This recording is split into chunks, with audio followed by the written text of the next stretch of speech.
आज मला कटिंग करायचे होते एवढे सारे ब्लाऊज, पूर्ण ब्लाऊज 10-12 पीस होते. आता मी किती कटिंग करते ते बघा. पहिलं तर पेपर ड्राफ्टिंग सगळी करून घेतली. कटोरी आणि प्रिन्सेस कट मला मिक्स ब्लाऊज शिवायचे होते.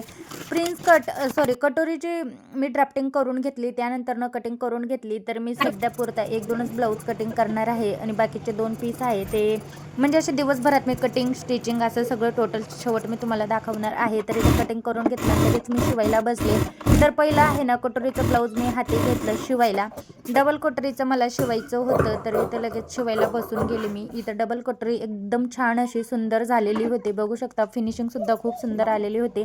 मी पूर्ण ब्लाऊज माझं इथं रेडी झालेलं आहे आणि दुसरं लगेच मी शिवायला घेतलं. तर हे प्रिन्स कट आहे आणि याच्या स्लीव लॉंग आहेत. आधीच्या ज्या स्लीव होत्या त्या हाफ होत्या, याच्या स्लीव मी लॉंग केलेले आहेत. पीस सेम होते. तर हे सगळे माझे आज दिवसभरात एवढे ब्लाऊज कटिंग करून शिवून झालेले आहेत. तर 4 ब्लाऊज मी कटिंग करून शिवून झालेले आहेत. तर चला भेटू उद्याच्या व्हिडिओमध्ये. तर चला.